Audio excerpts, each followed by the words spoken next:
and welcome to Leeroy Gaming. Today I'm going to be going over with you a new build for my Devastator that I call Nature's Fury. It is an AP build that revolves around a combination of melee attacks and also seismic abilities.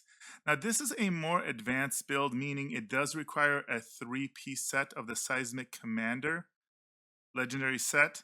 If you're more of a beginner and kind of like that really up close and personal playstyle, but don't have the set, I would highly recommend checking out my Hulk Smash build that uses similarly rolled loot and items, but does not require any set bonuses.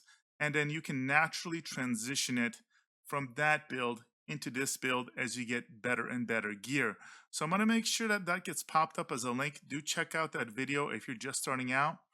But if you want to take things to the next level, and again, just fully utilize Nature's Fury, be very, very durable, but also do a ton of damage, this is a really, really good build. Variants of this have been out there for a while. I wanted to bring my flair to it and kind of my presentation, so hopefully you enjoy it.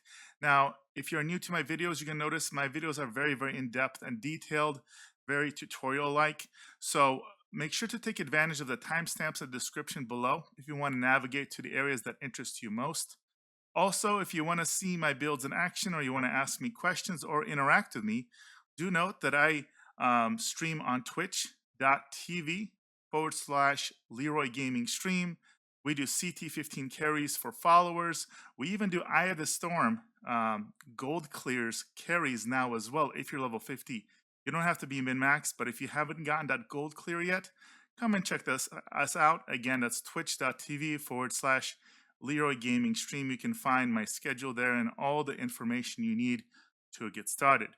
With that all being said, let's go ahead and jump right in and see what is required to get the Nature's Furies build off the ground. All right, we're gonna start by looking at the skills, and then we're gonna move on to the skill nodes. So when it comes to this build, the main skills you're gonna be utilizing are gonna be Earthquake.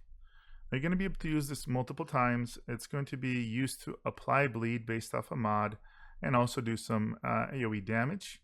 Additionally, Impale is gonna be a major source of not only DPS, but also buffing your survivability and healing. You'll notice it allows you to grant armor and health regeneration to you and your allies, which is nice. And again, because of some of the mods we use, you're going to be able to use this multiple times per cooldown. Finally, we're going to be using Golem. And what's interesting about Golem in this setup is while it is a survival cooldown, the way that we're going to be utilizing is that we're going to be using it as a DPS cooldown. So we'll go over that in the skill nodes, but it's going to be used situationally when we're fighting against elite mobs. And we want to get a nice burst of not only survival, but also DPS for about 10 seconds. So I will explain that as we look at the skill nodes. Also of note, I do want to point out that melee attacks are considered skills, and this is important for proccing certain effects. They are also it's a skill, the melee attack skills scale off of AP as well. So because this is an AP build, not only are you going to be using these abilities, but your melee punch is going to be also utilized quite regularly. Okay, next we're going to look at the skill nodes. So we're going to be using primarily the bottom seismic shifter tree. Very important elements that we're going to be making sure that we emphasize is making sure we get a cooldown for seismic skills as low as possible. Also, this node right here, strong arm of the anomaly, is very, very important. It's going to be synergizing with a key mod that's going to help us buff our AP to very, very high levels. Notice the wording on this: after using class melee skill, basically your punch, increase resistance piercing by 15% for each hit enemy for 10 seconds. So if you have 5 or 6 little weak mobs that you jump onto with your AoE melee attack, and this is going to, obviously multiply that. So this is very, very powerful. Do note that this works both with the standing melee punch as well as the running kind of like leap melee attack. Also, as I mentioned during the skills section of this video, we're going to be using the Golem defensive cooldown, not only for defense but also for offense. So Paladin is using protection skills increases anomaly power by 45% for 10 seconds. Now, if you build this out correctly, you should have about 15.5 to 16-second or so cooldown on your golem ability. What this means is you're going to basically be able to have it up for about 10 seconds, and then it's going to be down for about 16 seconds.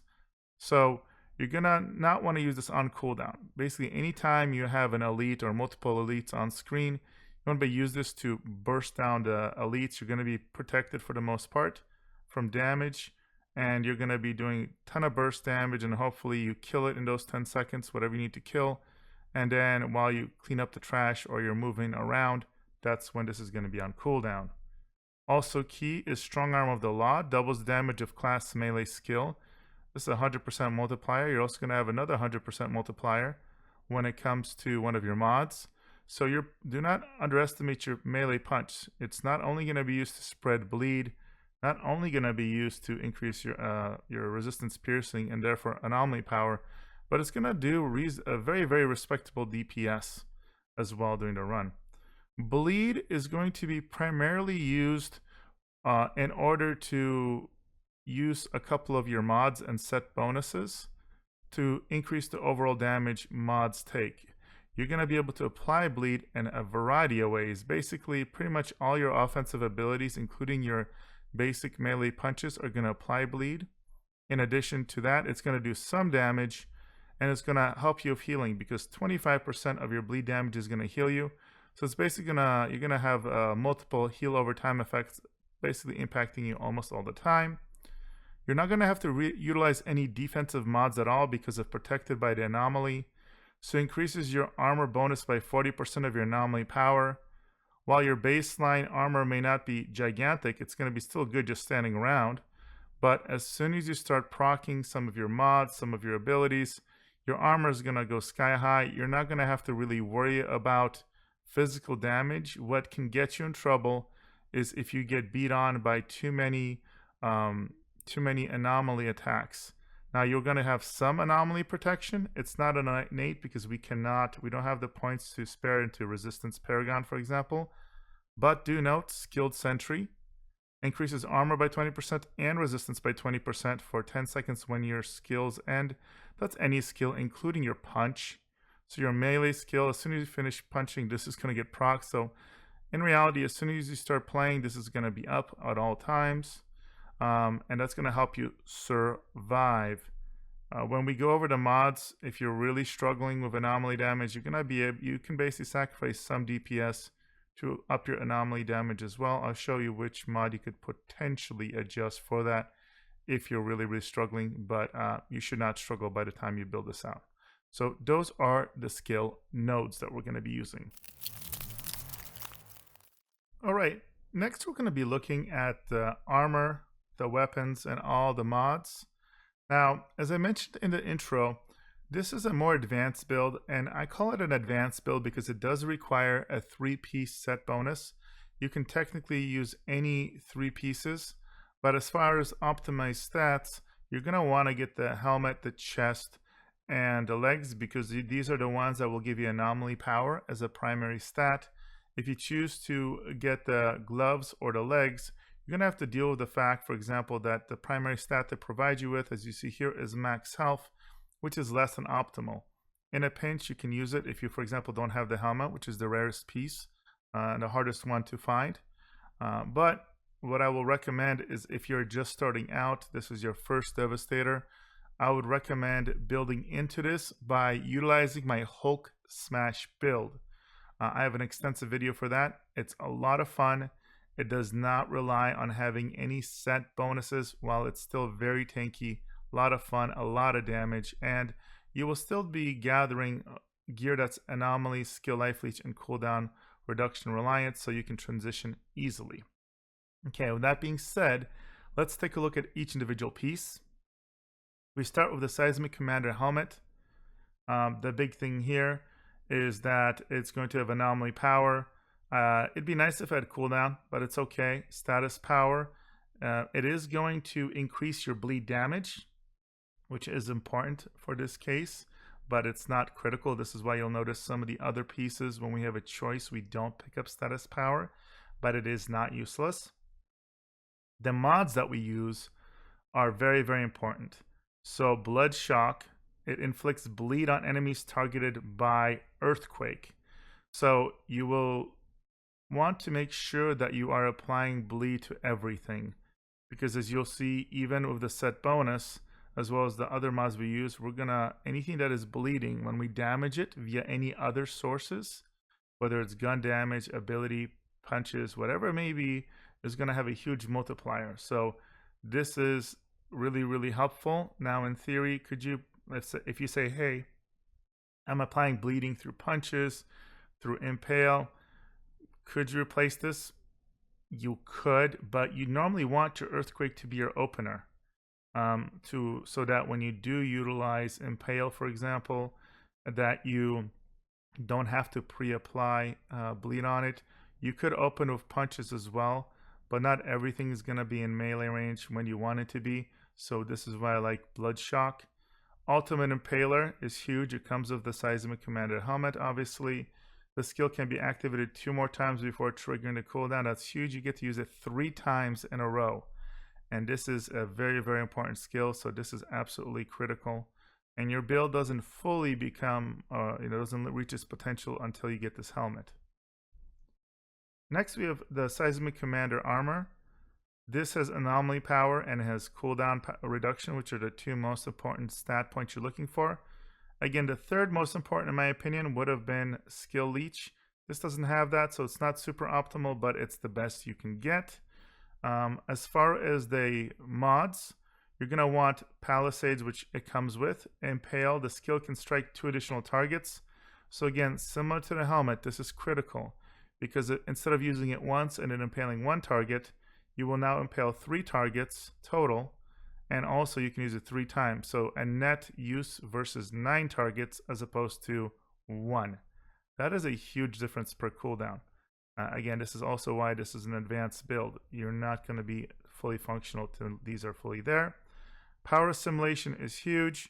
There's many cases where you're going to have more than one elite on a battlefield and just passively buffing your anomaly power by 11,000, 22, 33, even 44,000 baseline before any of your other multipliers is huge. You want to get power assimilation on there.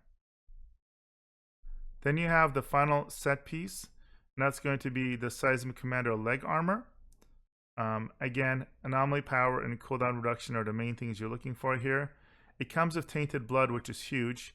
Increases damage dealt to enemies inflicted with bleed by 25%. So this is a multiplier on top of everything. And this also, being the 3rd piece, is going to activate the set bonus. Increases damage towards enemies with bleed by 50%. So you add this and Tainted. That basically means anything that's bleeding takes an extra 75% damage from you from all sources. And that is absolutely huge. Additionally, talk about synergy. Look at Rivers of Blood. So with Impale, which again you can now use to target 3 enemies 3 times per cooldown, increases the skill damage by 50% to enemies afflicted with bleed. This is why you want to initiate with a punch or with your Earthquake abilities. So when you do use those valuable Impale procs, you're going to be getting 50% from Rivers of Blood, 75% because the enemies are bleeding, obviously, from Tainted Blood in the set piece. That right there, you're talking about 125% of additional modifiers on top of everything else. It becomes pretty bonkers. So those are the 3 set pieces, and they are the most critical pieces for this to come online. Now let's take a look at the items that you're going to roll, which are going to be the gloves and the boots. So the gloves, we are now able to choose our optimal stats, and we want anomaly power, skill life leech, and cooldown reduction.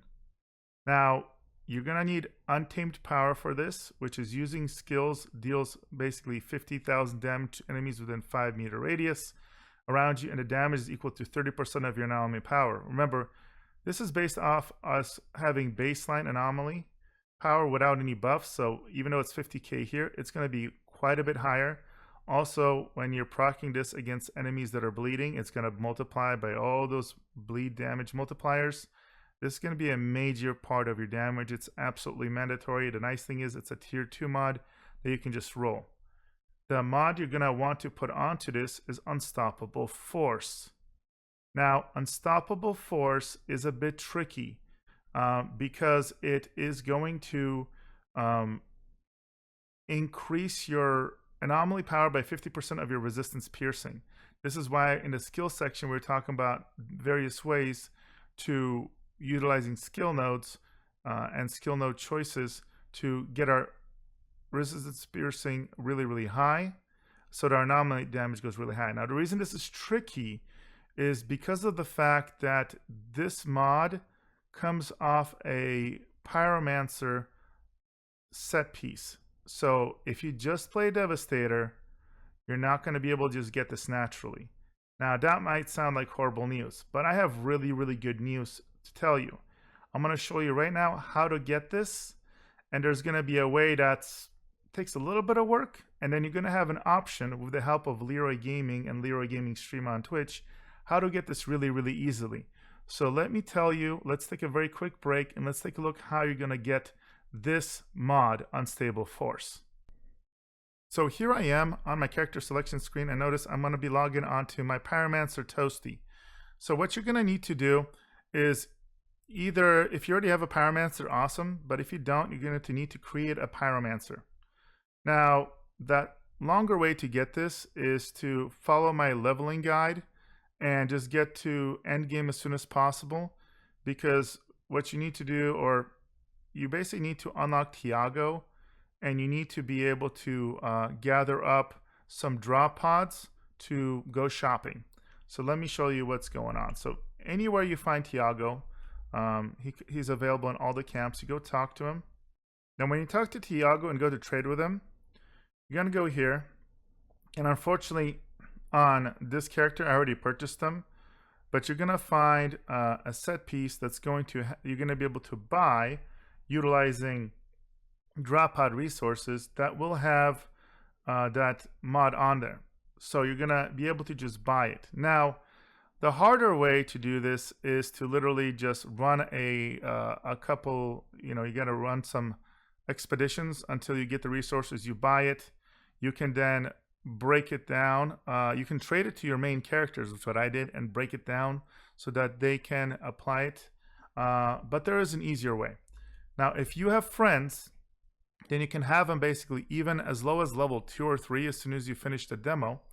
You're going to be able, not the demo, rather introduction and tutorial. You can have them run you through even one CT 13, 14, or 15. You're going to get probably 9 or 10 levels, but most importantly, you're going to get anywhere between like 30 and 75,000 drop pods.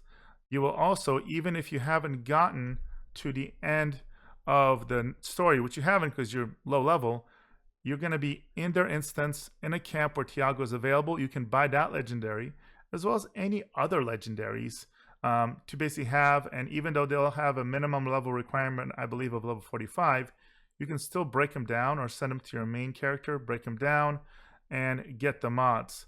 Now, if you don't have friends that are willing to do that, you're still taken care of. All you got to do is go to my stream, and I stream up to 6 days a week on twitch.tv/Leeroy Gaming stream. When you get there, check my schedule. That is one of the tabs. Show up to any of my streams.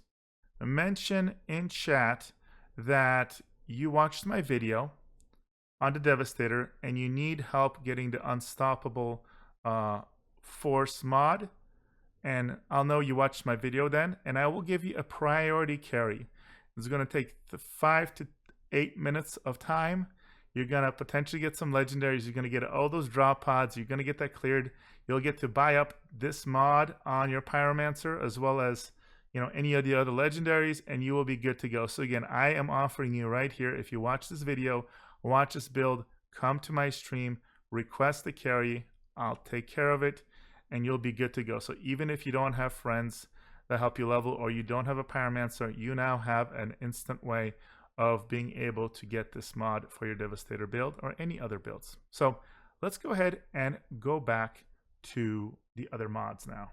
Okay, now that you know how to get the Unstoppable Force, either by yourself with the help of your friends or with the help of Leeroy Gaming stream.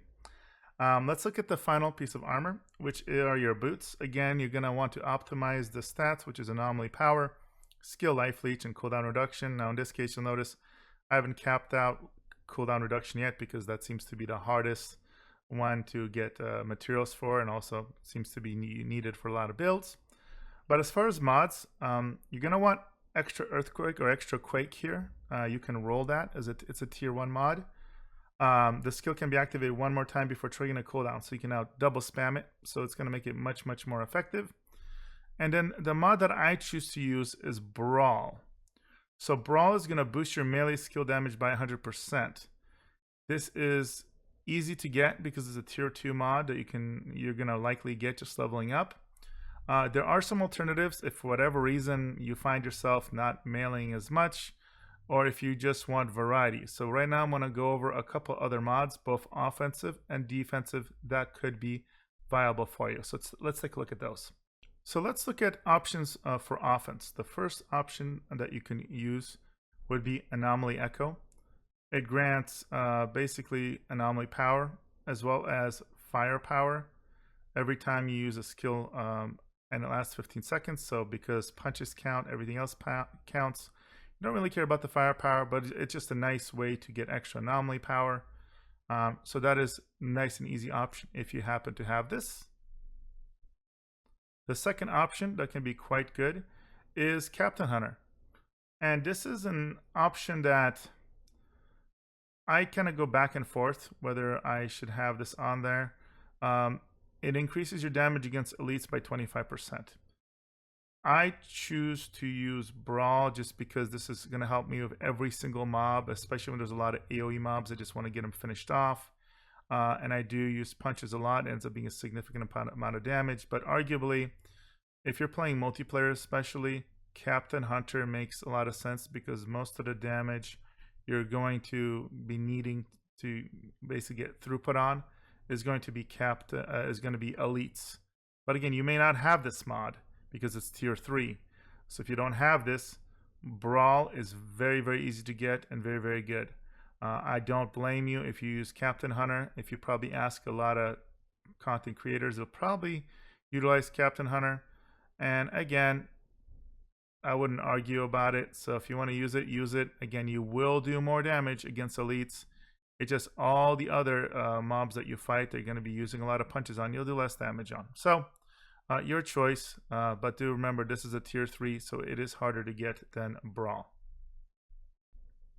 Now there is one more final option as far as offense, and this is Second Quake. It is a tier 3 mod for Earthquake, and this skill can be activated one more time before triggering the cooldown. So this does stack with the tier 1 mod you have. So if you pick Second Quake here, you will get to basically utilize Earthquake 3 times, and you will also get to use Impale 3 times. So if you want to spam Earthquake, this is very viable. Again, it requires a tier 3 mod. So again, I chose Brawl because chances are you're going to probably have this as a leftover if you used the Hulk Smash build previously. But again, probably Second Quake, highly effective for DPS increase. Wouldn't blame you if you use Second Quake, or as I mentioned before, Captain Hunter for a DPS option. Now there is also one defensive mod I can recommend if you are struggling against anomaly attacks. So these are a lot of the projections, basically the magic attacks that enemies utilize, and that's with the use of Circle Power. So boost your resistance by 15% every time you use a skill, stacks up to 3 times, and deteriorates every 7 seconds. Now what's important is that this not only stacks when you use Earthquake or Impale or Golem, but also when you punch. You can literally punch the air 3 times in a row as you're running into enemies or running towards them. This will stack up. So this is up to 45%. You also get the extra 20% from your skill node. That's a 65% resistance. The cap is 85%, so you're pretty close to cap there. So if you're struggling and you're dying, which again I don't think you should have issues with, but if you are, and if you're considering a mod, this is the one that you want to pick. I don't recommend any armor mods. You're going to be at cap or over cap very easily. So those are your alternatives that are going to be as good or better depending on your situation and what mods you have to the Brawl node, or mod rather. All right, now we're going to look at the weapons as well as the weapon mods. The primary weapon that I recommend using, and it's also part of the thematic part of the naming of this build, the Nature's Fury, is Air to the Desert. Now, there's a couple reasons this is really, really good. So, number one is that it provides you with status power and skill life leech as far as stats. And those are useful to make your bleed do more damage, and you also heal more off of all your abilities. So that is a plus. It's a good gun in itself. You're not going to be doing a lot of damage with your gun, but what's nice is you want to be able to hit something down range that's out of melee range to proc Sandstorm. And Sandstorm's pretty good. So shots conjure a Sandstorm dealing basically about 250,000 base damage over 5 seconds, 5-second cooldown. It can hit multiple enemies, but the enemies can move out of the little tornado, which is a bit of a bummer. So it isn't as consistent, but it's not a bad proc. And again, it's good at range and creates a tornado, hence the Nature's Fury part of the name. And then the other mod that you optimally want to put on here is Fortress. So receive up to 43% damage bonus based on your armor. You will have no problem of hitting this cap in order to get the full 43% of this build. I wish this told you how close you are to that 43%. It doesn't. From things I've heard online, people are estimating you need to be around 100k armor to get the full effect. You'll see here just standing around we're at 151, and this is going to go way, way higher as soon as we start proccing some abilities because of our skill nodes. So that's really key there. Again, if you don't have Fortress, the unfortunate thing is there aren't that many mods that are going to increase your anomaly damage. In fact, this is the main one. But if you don't have this, you could get a tier 2 or tier 3 mod maybe that applies bleed at range. That could help out. Again, you want to get Fortress on this. And until you do, just pick whatever is best for you. The good news is you're not going to be using the gun for damage. So really it's all of your abilities and your punches are going to do the heavy lifting. So even if you get Air of the Desert, let's say of a really low damage rating, you don't care. This could be 70k and it's not going to matter. You just care about the mods and those stats as a primary source. Now, secondary weapons, they're optional but allows you to do a Moaning Winds rotation. Now, if you don't know what Moaning Winds rotation is basically at the beginning of your run, you're going to empty out your clip, and before it reloads, you're going to swap back to your primary weapon. You're going to notice that the Anomaly comes with a mod saying reloading creates a strong blast around you, dealing basically 400,000 damage to enemies in an 8-meter range, 8-second cooldown. I put Fortress on here only because when we swap over, we still want to be able to benefit from this modifier. It's a luxury, obviously, if you have it. But Moaning Winds by itself is pretty good as well. So what you'll end up doing, and you'll see this in the skill use tutorial, is that you're going to basically swap over momentarily. It's going to proc this effect. Before you fully reload, you're going to go back to your main weapon. So it's kind of like a situational AoE blast that you can utilize every 8 seconds or whenever you need it, factoring in that cooldown. You can do the same thing with your pistol. So if you really want to get fancy, you can put this on any pistol, the Moaning Winds. The optimal one here would be the Torment and Agony, only because it also has Clip Combustion. So Clip Combustion is an additional AoE proc, and it'll just stack on top of the Moaning Winds when you reload. And because you just want to get maximal AoE, this is really, really good. I do want to point out there is also another shotgun that is called the Guillotine. And the Guillotine is interesting because the Guillotine has an AoE proc that allows you to apply vulnerability when you reload. And so if you want to apply a vulnerability, that is a way to do that if you have that weapon, as opposed to the Anomaly. So that is another option if you have that rare shotgun. So those are alternatives for you. Now, I do want to point out again, these are luxuries. You don't need them. You can just do the base play style without these, and you're going to do just fine. This is kind of to get that extra little squeeze out of your build, and I only swap to these basically when my abilities are on cooldown. So those are the weapon options for you, as well as the mods. All right, let's go ahead and do a little skill and weapon tutorial. So when you're starting an expedition, if you're going to be using the Moaning Wind spam, which one do before you start the expedition, swap over to your secondary weapon, get rid of all the ammo, swap before it reloads. Notice it procced it. Then if you're using the handgun, do the same thing, swap over, shoot all the ammo. You'll see it proc, swap back over. Okay, now you're ready to go. We're going to start to run, and I'm going to go ahead and just quickly run up to the mobs, and we'll continue the tutorial. So when we fight mobs here, a couple things to note. For range mobs, you can always shoot them to proc the tornado. Now, sometimes it doesn't visually show, which is weird.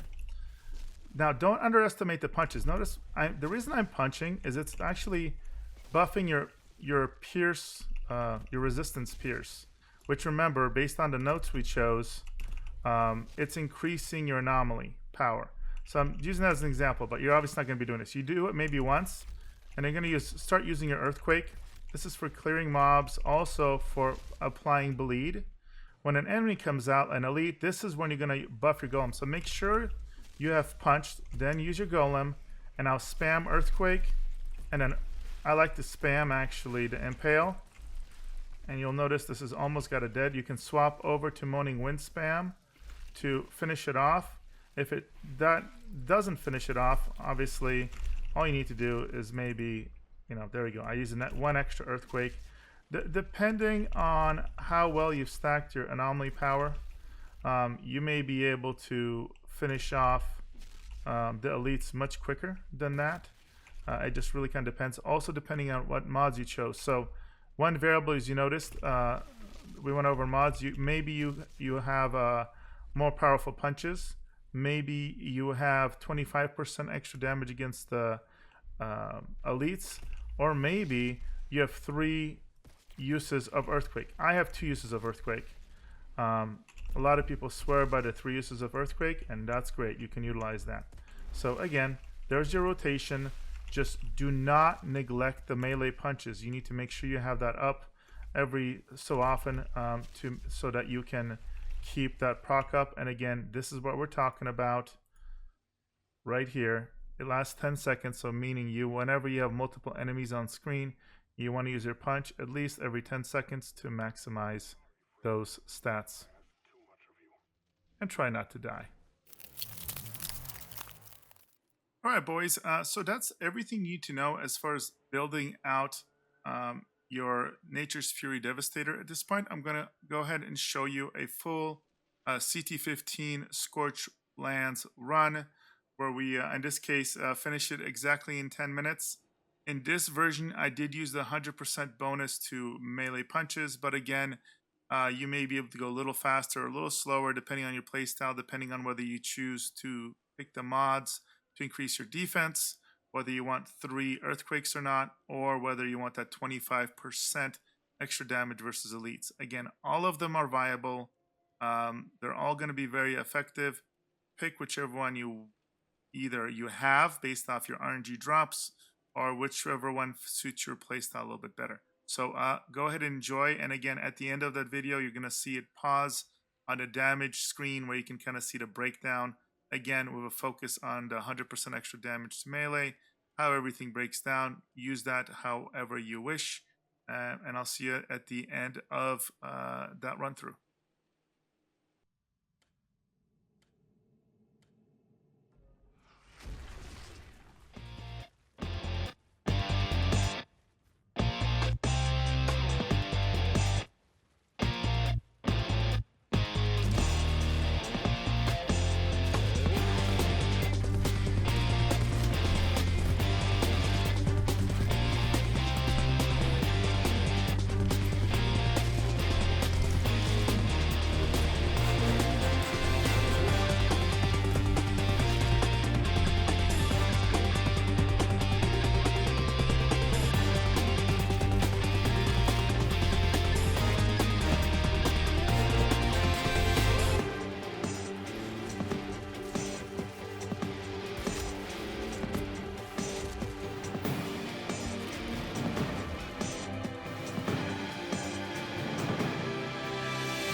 right, Zahidi. I found one of our pods. And as a bonus, we can all start bathing again. Excellent. That water's gonna be a lifesaver, Outrider. Detected. I'll be sure to bring Access people the good news.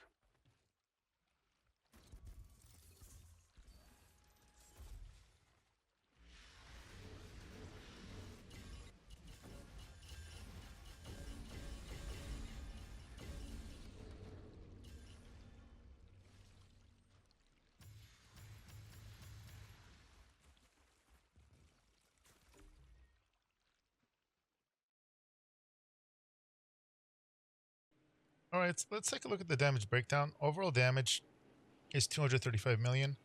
Now, do remember this run was utilizing the 100% extra damage to melee. So overall breakdown, you get around 51 million from Impale. Untamed Power, which is the mod where every time you do any kind of ability skill, including punching, procs, and AoE, 44 million, 40 million. Earthquake, Moaning Winds, 39 million. Last Rate, which is your punch, 26 million. If you use your Captain Hunter or the extra proc of Earthquake, then your DPS may vary, but those are your options for your gameplay here. All right, so that again is my Nature's Fury build. I hope you guys enjoyed it. If you stuck around this long, hopefully you're enjoying the content. Make sure to like, subscribe, hit the notification bell. It does help channels like mine tremendously with the YouTube algorithm. If you want to come and join me on my stream, I highly recommend it. I provide up to 6 nights a week CT15 carries on twitch.tv/Leeroy Gaming stream. We've recently also started carrying people through Eye of the Storm and even carrying and providing people with gold clears on that, which is very, very difficult for a lot of people to do by themselves. So we provide that. Also, I'm big about being very positive in my community. There's a lot of negativity out there and people complaining about the game and bugs, etc. If you are looking for a community that's very positive, focused, and be amongst people that really love this game, make sure to check out my Discord. You're going to see a link in the description below. The Leeroy Gaming Discord. It is predominantly currently Outriders focused. It's been growing a lot in the last month and a half or so that it's been up. So make sure to join us. It's a great place to find groups for Outriders runs and also to chat, build informations, and stay up to date with everything Outriders as well. So again, hope you guys enjoyed this. This has been Leeroy from Leeroy Gaming, and I'm going to see you guys in the next video.